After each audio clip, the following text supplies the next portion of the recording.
أعوذ بالله من الشيطان الرجيم.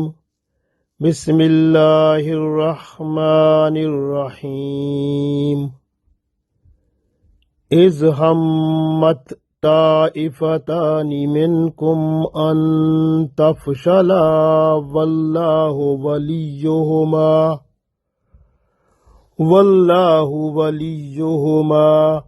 وعلى الله فليتوكل المؤمنون. عزیز دوستو، السلام علیکم ورحمۃ اللہ وبرکاتہ. سورہ آل عمران آیت نمبر 122 تلاوت کی ہے. اس آیت میں اللہ تعالیٰ نے جنگ احد کا ذکر فرمایا ہے. جب عبداللہ بن ابی منافقوں کا جو سردار تھا اپنے 300 منافق ساتھیوں کو لے کر یہ کہتا ہوا میدان جنگ سے چلا گیا تھا کہ ہماری بات نہ مانی گئی، ہم کیوں ان کا ساتھ دیں اور مفت میں اپنی جانیں کیوں ضائع کریں. اس کی بات یہ تھی کہ وہ چاہتا تھا کہ جنگ مدینہ شریف کے اندر ہی رہ کر لڑی جائے، لیکن جنگ کے لیے آپ صلی اللہ علیہ وسلم اور صحابہ کرام مدینہ شریف سے باہر تشریف لے گئے تھے. تو وہ کہتا تھا باہر کیوں آئے ہیں، جبکہ ہم تو چاہتے تھے کہ اندر ہی مدینہ شریف رہ کر ہی ہم جنگ کریں، لہٰذا یہ ہماری بات انہوں نے نہیں مانی، اس لیے ہم واپس جا رہے ہیں. تو وہ اپنے 300 منافق ساتھیوں کو لے کر واپس چلا گیا. تو اس وقت مسلمانوں کا لشکر جو تھا 1000 کے قریب تھا، اس میں سے 300 یہ نکل گئے تو 700 باقی بچ گئے. اب ان 700 میں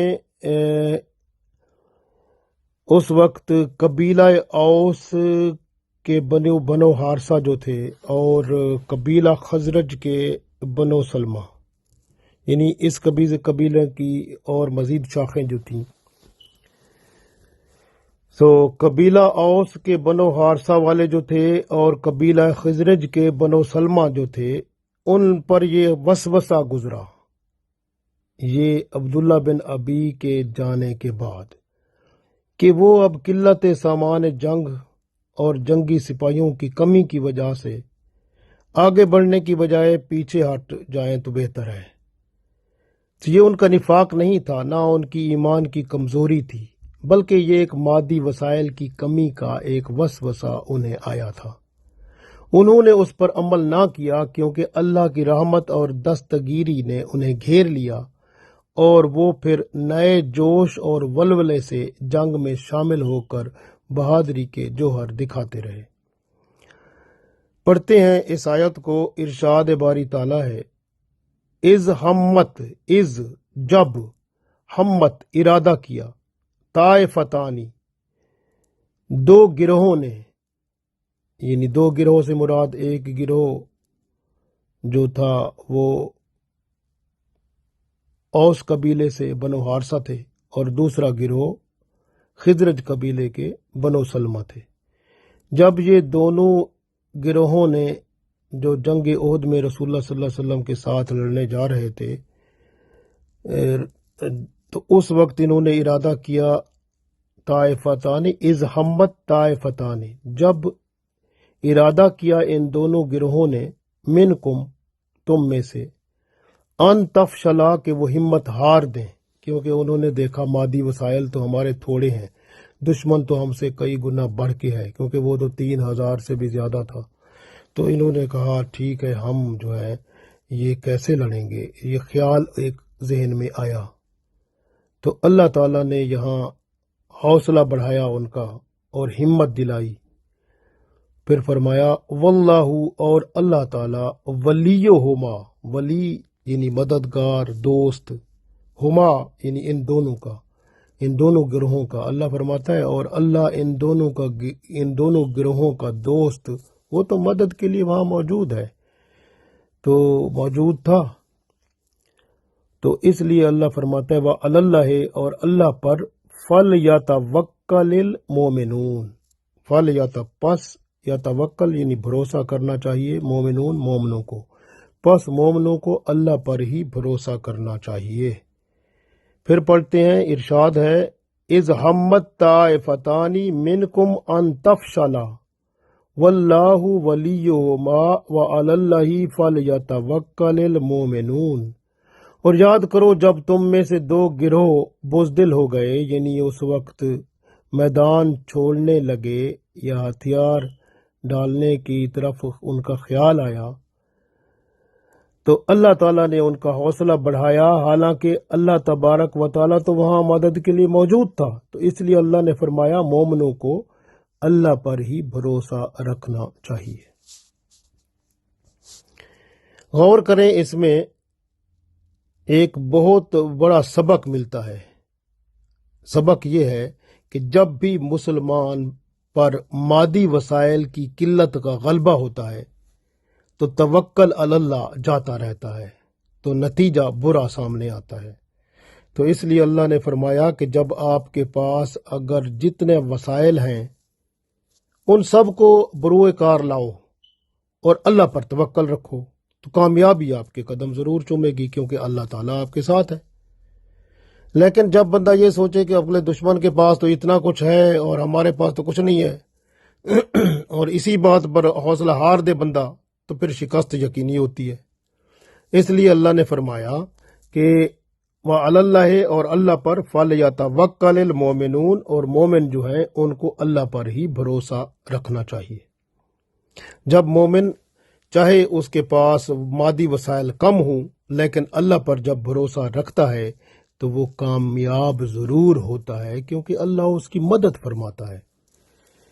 اب غور کریں، ان دو گروہوں سے مراد جو اس آیت میں ذکر ہیں، جیسے قبیلہ اوس کے بنی حارثہ اور قبیلہ خزرج کے بنی سلمہ، ان دونوں گروہوں کے سامنے عبداللہ بن ابی کی مثال تھی،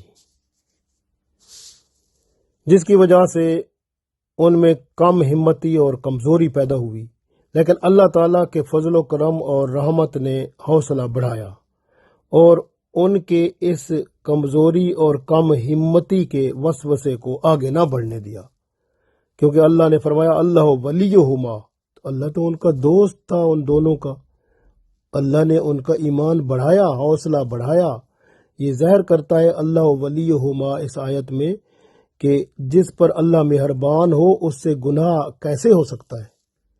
واضح کر دیا گیا کہ مومن کو کثرت اور ساز و سامان کی بجائے اللہ پر توکل اور کامل بھروسہ رکھنا چاہیے۔ بنو حارثہ اور بنو سلمہ کو جو وسوسہ ہوا تھا وہ اسی مادی ذوف پر مبنی تھا، تو اس کا علاج توکل سے کر دیا گیا۔ توکل یہ ہے کہ جو اسباب ظاہری آپ کے پاس موجود ہیں ان کو استعمال بھرپور طریقے سے کریں اور پھر اللہ پر بھروسہ کر کے کود پڑیں، تو انشاءاللہ کامیابی آپ کی یقینی ہوگی۔ ایمان والوں سے آپ دیکھیں کہ اس جنگ میں منافقوں کو علیحدہ کر دیا گیا، کیونکہ عبداللہ بن ابی اپنے 300 ساتھیوں کو لے کر فرار ہو گیا۔ پھر اس کے ساتھ جو ہے دیکھیں مسلمانوں کے دو گروہ بنو حارثہ اور بنو سلمہ بھی جانے لگے، مگر ان کے سردار انہیں واپس لے آئے، اور اللہ تعالیٰ کی رحمت سے ان کے دلوں میں اللہ اور اس کے رسول صلی اللہ علیہ وسلم کی اور اسلام کی محبت کی خاطر اپنی جان دینے کا، جان نثاری کا جذبہ غالب آ گیا، اور وہ اللہ کے لیے حاضر ہو گئے۔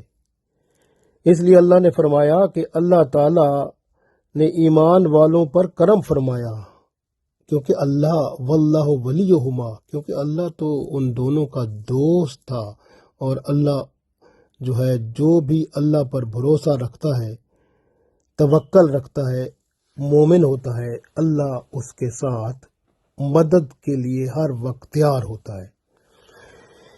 تو اس لیے اللہ تعالیٰ نے ایمان والوں کو نصیحت فرمائی ہے کہ انہیں اپنے اللہ کے عطا کردہ وسائل استعمال کرتے ہوئے اللہ تعالیٰ کی ذات اقدس پر مکمل بھروسہ رکھنا چاہیے۔ اللہ ایمان والوں کا دوست ہے، ان کی وقت پر بھرپور مدد فرماتا ہے۔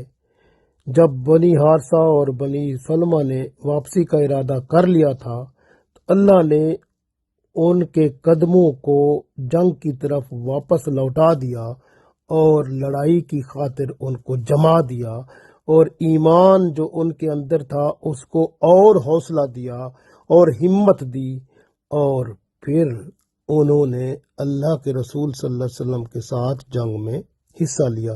تو گویا یہاں پر اللہ تعالیٰ یہی فرماتے ہیں کہ بندہ اپنے وسائل کو جو اللہ نے ان کو دے رکھے ہیں، ان تمام مادی وسائل پر پورا بھروسہ کرے اور ان کو بھرپور استعمال کرے، اور پھر اللہ پر توکل رکھے، تو کامیابی ہمیشہ اسی کی ہوگی، کیونکہ اللہ تعالیٰ اس کے ساتھ ہوتا ہے جو اللہ پر کامل توکل رکھتا ہے۔ اللہ تعالیٰ ہمیں اپنے اوپر توکل سے ہمکنار فرمائے، اور ہمیشہ اس دنیا میں اور آخرت میں اللہ تعالیٰ ہمیں کامیابی اور کامرانی سے اس دنیا اور آخرت میں کامیاب و کامران فرمائے، آمین۔